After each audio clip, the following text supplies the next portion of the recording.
What is up, people? Hope we're all doing well. Welcome back to the channel. If you guys are a diehard esports fan, I think you're really going to enjoy this conversation. I got the chance to talk to Fatal1ty, one of the earliest on esports pros of all time. This dude has been in the scene for like 2 decades. I mean, it's crazy what he accomplished back in his Quake days and as an esports pro player. And I got to talk to him on the golf course. He had a great perspective on streaming and gaming and where esports was and where it is today. So I hope you guys truly enjoy this conversation. And thank you all who have been leaving comments and subscribing to the channel. We greatly appreciate you guys for giving us the opportunity to do things like this. Like, I love interviewing people. I love talking to people. You guys probably know that by now. And so I hope you enjoy me sitting there interviewing Fatal1ty, one of the all-time GOATs of esports.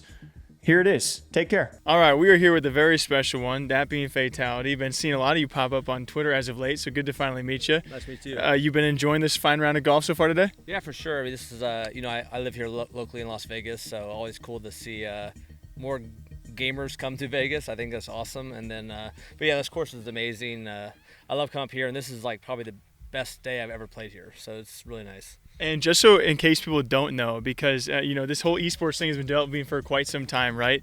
And always unique to hear your perspective on social media, because you are one of the earlier esports pros, is how I've always defined you. If you don't mind giving like a quick introduction to yourself and maybe the newer generation of like esports followers, just so they know about you. Yeah, my nickname is Fatal1ty, Fatal1ty. I've been basically one of the original esports players. Started when I was, a teenager playing Quake 1, basically when esports basically started. And then I found out I was really good and started making a lot of money and won 12 world championships playing FPS games. And then I started a whole lifestyle brand and so forth, and basically created the blueprint for like what gamers are using today, creating their own brands and creating their own, products and so forth. And basically I did that for about 17 years. Had a product basically in over 100 countries and sold a lot of headphones. But did a lot of product partnerships and collabs with big companies that have distribution. What's it been like for you to see like the progression over the past decade and a half in the gaming esports space? Like, it's got to be pretty crazy to be one of the first and to see it transition time and time again. So what's it been like for you? Yeah, well, the thing is, social media is just crazy because, like, for me, like, I didn't like being on social media because I want my story and my secrets of how I play the game to be secret. And so when I go to the tournaments, that's when you get to see me and see me play. So I was never really big on social media in general as I grew up, just because I was like, I want to be mysterious and I want people to fear me. So when I'm playing in a tournament, I'm trying to think of every advantage I can get to have a competitive advantage over my opponent. So I think where I see it today is that influencers have a new way of like monetizing that, and it actually trumps being an esports player to some degree. So I think just the landscape has changed now, where the influencer has a more chance of making more money than an esports professional. But back when I did it, no one was making money yet, and so I was the first guy really to make like serious money from playing professionally, and I did it for a long time, and I think for about 10 or 12 years I was the highest earner in esports.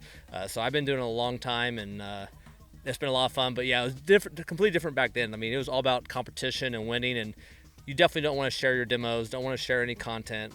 So I had a closed network of people I trained with, like 5 or 6 guys, and I had them all swear to secrecy. And if someone asked you a question like what map is Fatal1ty good at, I'm like, you have to tell him he's good at all of them.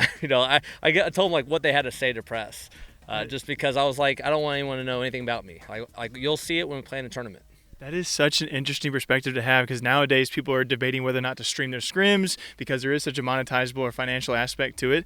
To give people a better idea, when you first got into Quake or esports, can you give people like the tournament prize pool like average compared to nowadays? The typical average is like $1 million tournament, right? Back when you first started, what was that like? That first term I think was like 25 grand for the first prize pool, and then later on that year it was $100,000 and another $100,000 tournament. I actually won both of them.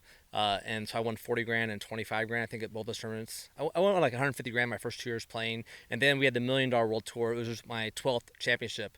And I became a world champ at 5 different games. It's a game called Painkiller. But I was featured on MTV. I was on TRL and 60 Minutes. And it was definitely the height of my career. And then I won like $230,000 that year playing a game called Painkiller. But it's a deathmatch, like 1v1 deathmatch game. Very similar to Quake. But that was the most money you can win back then. I mean, I was training, 8, 12, 16, 18 hours a day trying to, beat everyone. And If anyone knows, like my famous quote is like practice, practice, practice. If you're not practicing, you should be practicing. That's the only way you're gonna be number one. Number one, anything. You gotta practice, practice, practice. So who was your inspiration to get into gaming and esports then? Well, so there was a guy named Thresh who won a Ferrari for playing Quake 1. Yeah. And I was so jealous. Like, I didn't get to go to the tournaments and so forth. But I was like, I played that during that whole era, and I won every tournament I ever entered. But, like, you know, my parents weren't going to fly me to the West Coast to go play in a tournament back then. And then I think esports kind of grew a little bit, and obviously it became more accessible for everyone to go to it. And then, like, you also kind of know there's, like, more, like, there's actually money you can win. So, I think like in 2000 April when we played in the CPL summer event, that was a $100,000 prize purse, and that was like basically where every best player in the world came to it, and basically, yeah, I ended up winning the whole tournament. It was pretty cool. Last one for me for you is what would you say is the biggest difference you have noticed from back when you first started competing, or even towards the tail end, and then till today's esports? Like, what is the biggest difference between esports players then and what you've seen esports players now? Esports players, I mean, it was a hustle. It was really a big hustle in the early days, because like I feared every day losing, and so it was a lot of pressure on me every time I went and competed. Because like if I didn't win, if I took second, I wouldn't get this interview. I wouldn't be on MTV. I wouldn't be on it. So for me, like the pressure of like winning was so monumental every time, because if I took second, my career could be over. And so it was really stressful back then. Now today, there's hundreds, if not thousands, of professional gamers. And they have sponsors, and companies come in and sponsor the whole team, and they have a whole business plan around it. I was really more like a lone wolf back then, and just trying to fight my way, to success. Awesome, that was incredible. Thank you very much. Thanks, man. We're playing the wolf course. I know we're on the wolf course. Would you guys mind if we go a quick